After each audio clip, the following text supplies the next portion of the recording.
Hello नमस्कार मेरे शेर कैसे हैं आप सभी। उम्मीद करता हूँ आप सभी स्वस्थ होंगे, मस्त होंगे और अपने पठन पाठन की क्रिया में व्यस्त होंगे। तो इसी के साथ आज हम पढ़ेंगे बायोलॉजी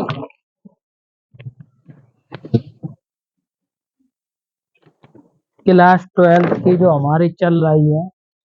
ठीक है, बायोलॉजी क्लास 12।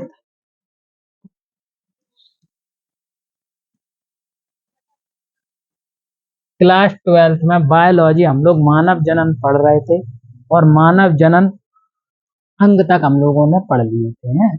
मानव जनन अंग हम लोगों ने पढ़ लिए। ठीक है, मानव जनन अंग हम लोगों ने पढ़ लिया। बायोलॉजी, ठीक है, चैप्टर था मानव जनन, सेकंड चैप्टर। तो उसमें बेटा जो हम चीजें पढ़ रहे थे वो क्या पढ़ रहे थे, ये अब हम और आप देखें। हम उसमें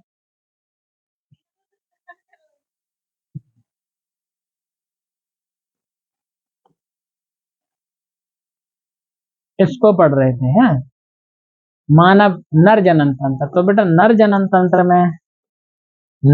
तंत्र में, ठीक है, ये श्वसन था, मूत्र मार्ग था, ठीक है, प्रोटोस्टेट ग्रंथि थी। ये मूल मूल रूप से ये किसका निर्माण करती है, वीर्य का निर्माण करती है। बेटा किसका निर्माण करती है, वीर्य। ठीक है, वृषण में बनते हैं, वृषण, टेस्टिस और वृषण। जैसे वृषण पूरा हो गया है, ये वृषण। और वृषण शरीर के बाहर होता है, शरीर के बाहर, क्योंकि इसके अधिक टेम्परेचर नहीं चाहिए। जो शरीर का टेम्परेचर है वृषण को उतना टेम्परेचर नहीं चाहिए। ठीक है, तो इस वजह से ये बाहर होता है। ठीक, बहुत ही दिमाग से डिजाइन है अपना तुम्हारा शरीर है, ऐसे ही नहीं बन गया वो आदमी, बड़ा दिमाग लगा हुआ है। पंच तत्व और फल वे चीजें पढ़ी है ना, बड़ा पढ़ान। ठीक है, वृषण के बाद इन पे थोड़ी थोड़ी चर्बी मन लगा देगी। ठीक है, जाई बोला था हम लोग अधिवृषण, क्या बोला था, अधिवृषण। ठीक है, और वृषण कोश, जो चीज वृषण में रहा है बची शुक्रवाणी है, शुक्राणु हिंसा का जालंगमा उद्भव हिनका को शुक्राशय में इकट्ठे हुए। ठीक है, शुक्राशय में का होगा बेटा, इकट्ठे होएगा। ठीक है, ये बेटा शुक्राणु जो है, शुक्राणु, शुक्राणु, शुक्राणु की प्रवृत्ति होती है बेटा, ये क्षारीय होता है। कैसा होता है, क्षारीय। ज्यादा क्षारीय नहीं होता बट थोड़ा क्षारीय हो। ठीक है, अब पीएच स्केल में देखोगा वो है क्षारीय। क्षारीय, क्षारीय जो कितना होता है बेटा, जो होता है वो 7.3 से लेकर 7.5 पीएच मान होता है इसका। ठीक है, किसका, शुक्राणु का, किसका बेटा, शुक्राणु का। ठीक है, जो पीएच मान होता है वो 7.3 पीएच। पीएच की फॉर्म, फुल फॉर्म का होता है कि पावर ऑफ हाइड्रोजन। ठीक है, पीएच स्केल की खोज किसने करी थी, सोरेनसन ने। किसने करी थी, सोरेनसन ने, है ना। पीएच स्केल की खोज किसने करी थी बेटा, सोरेनसन ने करी थी। ठीक, अब क्या है, बरसठ शुक्रवानियां, ये सारी चीजें। हाँ, एक बार में एक नर, एक मेल, ठीक है, एक बार में कितने शुक्राणु शरीर से बाहर निकाला। ठीक है, तो लगभग है हर चीज को, तो लगभग 2.5 मिलीग्राम। कितो, लगभग 2.5 मिलीग्राम। कितो मिलीग्राम, लगभग बेटा 2.5 मिलीग्राम, 2.5 मिलीग्राम। और जहां में शुक्राणुओं की संख्या कितनी होता है कि, जहां में शुक्राणुओं की संख्या कितनी होता है कि, जो एक बड़ो सवाल है। ठीक है, 2.5 मिलीग्राम, और 2.5 मिलीग्राम में शुक्राणुओं की संख्या कितनी है, जब बात अब हम तुमने बता रहे। ठीक है, 2.5 मिलीग्राम में शुक्राणुओं की जो संख्या है 400 मिलियन है। कितनी है, 400 मिलियन। ठीक है, 400 मिलियन यानी कि 40 सिया। कितो, 400 मिलियन यानी कि 40 करोड़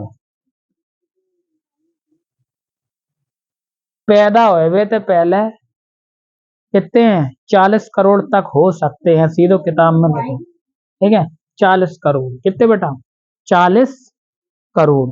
अब बस 40 करोड़ में से एक तो 39 करोड़ 99,999 को तुम होने ही पीछे छोड़े आए, तो फिर तुम कैसे कोई काम नहीं कर पाए। अपने आप को कमाओ, छोटो नहीं समझो, है ना।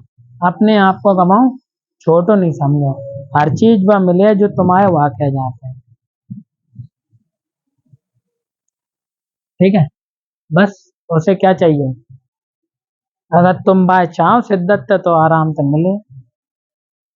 ठीक है, तो ये हो गया एक शुक्राणु की प्राप्ति, क्योंकि मैंने उस दिन बोला था कि जो शुक्राणु के बारे में एक बार 5 नंबर में वो पूछ चुका है। शुक्राणु के बारे में एक बार वो 5 नंबर में पूछ चुका है, तो शुक्राणु के बारे में आप बता देना, ऐसा चित्र बना देना। ठीक है, शुक्राणु, एक नर शुक्राणु की प्रवृत्ति, प्रवृत्ति कैसी होती है बेटा, क्षारीय होती है। उसकी प्रवृत्ति कैसी होती है बेटा, क्षारीय प्रवृत्ति होती है। और इतने से लेके इतना पीएच मान होता है। पीएच मान के बारे में आप लिख देंगे कि पीएच की full form power of hydrogen होती है, वहीं पे ऐसा। और एक बार में एक नर, ठीक है, लगभग इतना 2.5 ml तक, मतलब कि एक बार में निकालता है शुक्राणु। और वे कितने होते, उसमें शुक्राणुओं की संख्या कितनी होती है, 40 करोड़ होती है। कितनी होती है, 40 करोड़ होती है। तो जैसे अबरी बात है, आप पॉइंट टू पॉइंट लिख दें। 5 नंबर में एक बार जब बात पूछी गई है, कितने नंबर में पूछी गई है, 5 नंबर में एक जाबात पूछी गई है। ठीक है, अब हम लोग बात कर रहे हैं हमारा जब यौवन अवस्था आता है कि जब हम लोग जवान होते हैं, तो जवानी में हार्मोन को नियंत्रण कैसे होता है, वो है ना, हार्मोन को कहाँ होने बेटा, नियंत्रण होने जवानी में। तो जो जवानी में हार्मोन को नियंत्रण है, वह चीज पे अब हम बात बेटा